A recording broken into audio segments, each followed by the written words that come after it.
As a kid, I was always fascinated by fighting games, but because I was an only child, I had no one to play with. I was also poor, chained up, malnourished, and lived in a cave. So I was always on the outside of the glass, looking in. Fighting games are so interesting. They have the coolest characters with some of the craziest stories and lore. They all have such huge, dedicated fan bases. It's hard to imagine that if you have played a video game that you don't know about Super Smash Bros. There's just so much crazy shit that happens in fighting games that I've been really into them lately. But it took such a long time to get to this point that I wanted to give a full analysis on why fighting games, in my opinion, create such a cognitive dissonance in players and try to convince you of why you should be playing more of these games and take a deeper dive into what is kind of a throw-off and a turn-off for a lot of players that are trying these out for the first time. Duck this one!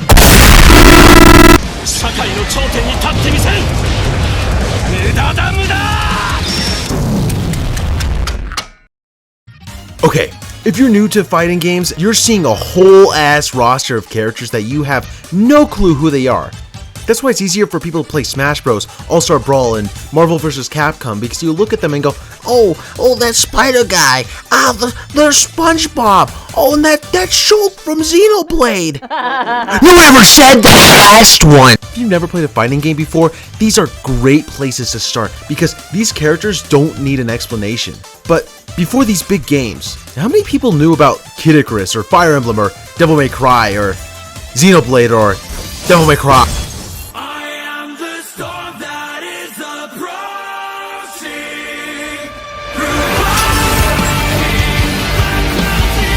Probably a vastly smaller amount than those who know Pikachu and Mario. And that's how it feels when you're playing the rest of the fighting games. You open up the whole cast of characters, and I don't know who the fuck these people are, what the hell? And the only way to actually know about the characters would be through, the story?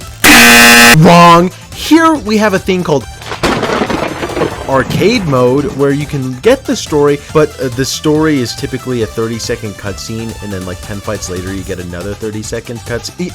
Let me just show you. Let me show you the shittiest way I can possibly do.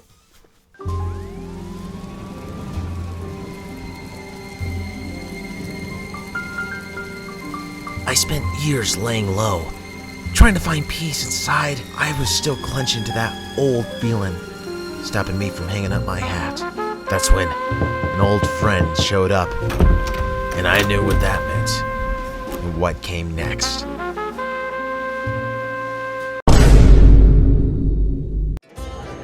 Cheers to this guy. We would have been goners if it weren't for you. What's next on your journey? Gonna take on the whole country? I think I'm gonna wander the earth for a bit, and take on anything challenging me or standing in my way.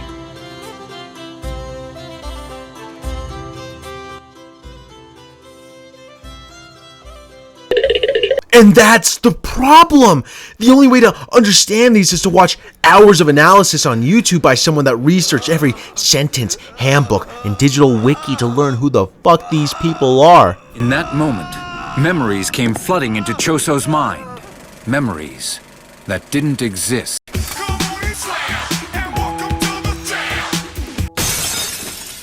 No way! The other biggest problem, in my mind, is... Hello, I got something to tell you. Ask your mom. I'm not very good with tough decisions.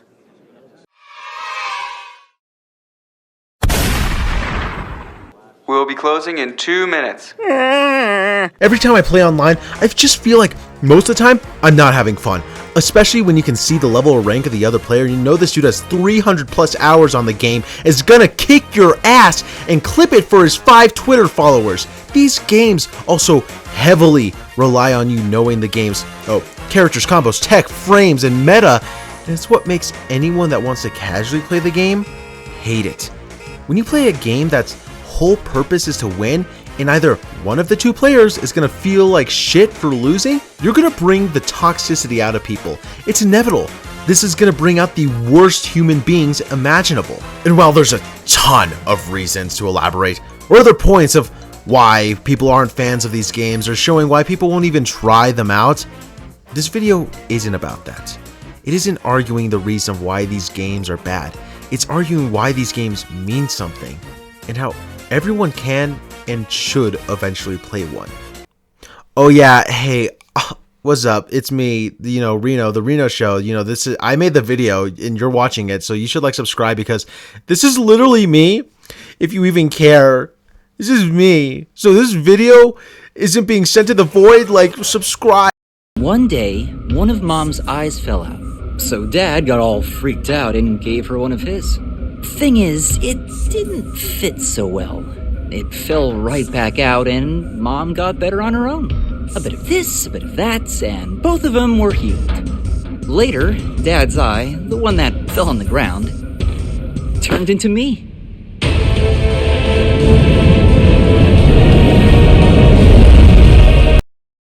In the beginning, There were games! The classics.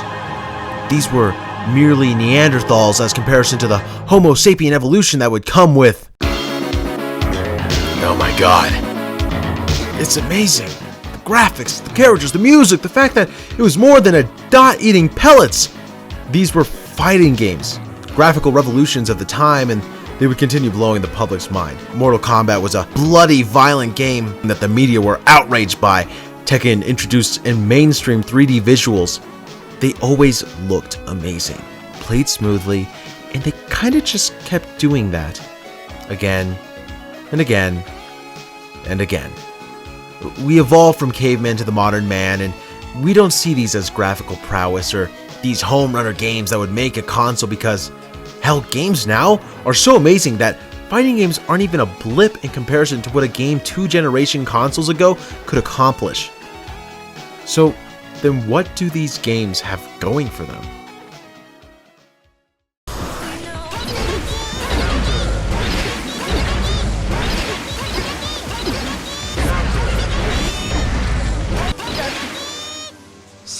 I think now is really the time these companies realize they're working with a new generation of gamers. Gamers, fuck, that felt fucking gross to say. Jesus Christ, put a bullet in my... This most recent batch of fighting games have easily been the best to come out in a while. Except you, MK1, when you give me the crit back, then we'll talk. You no longer have to know how to low combo, cancel, high input, dodge, cancel, grab, cancel, super, because the game does it for you, if you want it to, offering both options to players now. Street Fighter 6, in place of a story mode, has a mode where you can make your own character and then play through the streets and then meet and learn the fighting styles of the in-game characters. This is a great opener and learning base for people starting off with just a few moves and then slowly learning more combos, parries, burnouts, supers, and then mixing in other characters' moves, which is a great ramp to learn how the hell to use every character from a basic standpoint and then actually play them. Other games like Tekken and Mortal Kombat have story modes where you can have a quick story play out with all the characters in the roster, bridging the game so you know who the hell these people are, how they connect, what this story and overarching world is.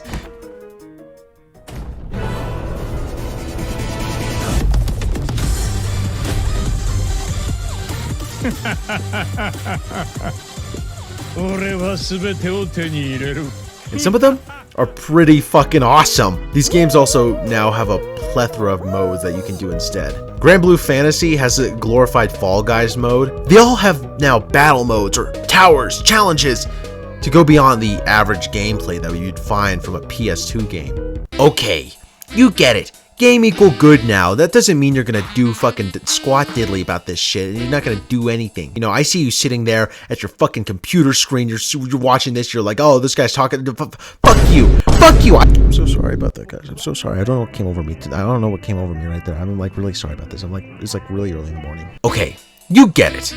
Game equal good. That doesn't mean you're gonna do anything about it. So let me tell you the actual secret that I use to get into fighting games. I only play the girl characters. That's right! I like the girl characters because they look cool. Sue me, goddammit. They are cute, they are kawaii, they are hot, and I like playing as the girls.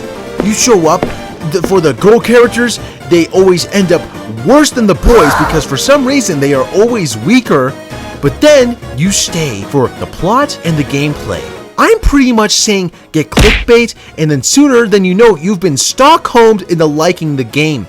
That's the secret. looking at a stupid... ネコワークの登場です。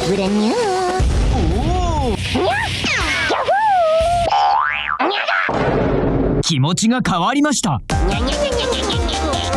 あのクソ猫は嫌いだ。おかしな猫の猫ワーク。 You trick yourself into liking them, whether it's through YouTube analysis videos, playing the games with friends, or wanting to see why the internet blew up over Bridget. The goal is to force yourself into thinking you enjoy the game. Oh, they're fun, quirky characters and stuff, they're amazing. Until, guess what? Eventually, you do. Literally Sisyphus pushing up this fighting game boulder up the hill, only for it to come down to spend $70 for a new fighting game, which you'll spend 10 hours playing. Yay! Okay, at the moment we're walking a pretty thin rope, my friends. These games are built to be addicting. They had the formulas before social media that makes you say, maybe one more game. Then what? You're stuck. You are stuck in this infinite bottle-sucking fluid of fighting games from the teat of Capcom into your mouth.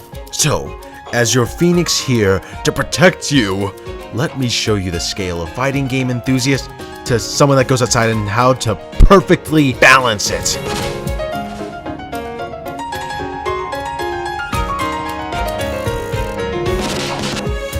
Look, it's an easy punching bag to make at fighting game communities.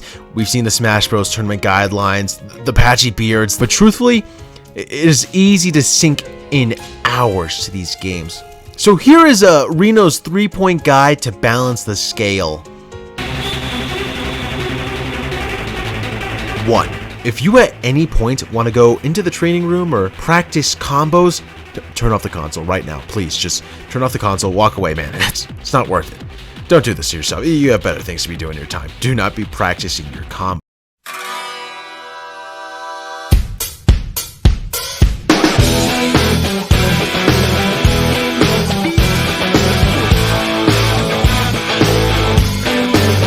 Two, if you are considering spending money on the color variations pack, you need to seek therapy right now.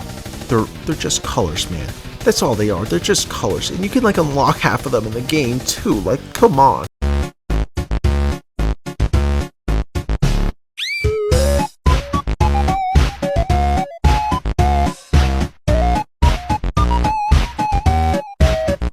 Three. I guess you could say this for any video game, but come on, don't be max level or highest rank.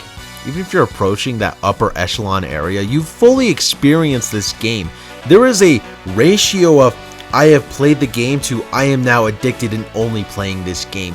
There is a big fucking line in between those, and it's time to maybe find a new one. You know, something you aren't familiar with, like a visual novel or a puzzle game.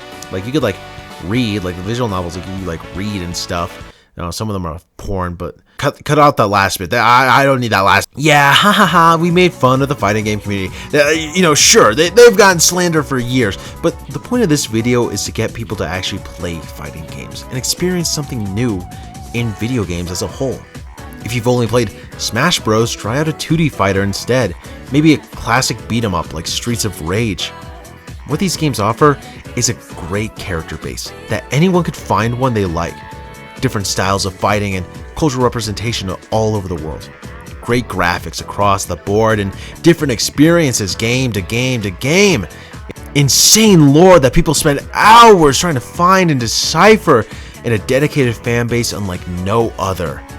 There are tons of different experiences across this one genre of games, and if you're looking to start out somewhere or experience a good one you haven't played yet, here are my pick of fighting games. There's some cool ones up there. If you want if you met me if you came up to me in a bar or something and you're like, hey, did you play these games? And I'm like, hello. I made this video to gush about my love for these games, and if this one does well, I'd love to talk about more of these goofy ass fucking titles that fall in here. So maybe you want to see more. Maybe you want to see the 10 most crack addict fucking cutscenes and why Soul Calibur has fuck, I don't know. No one knows anything about Soul Calibur. Why Chun-Li's thighs are so fucking fat. So if you want to see more of this, let me know. Like and subscribe. or not. Like, I don't fucking care. I just make the damn video.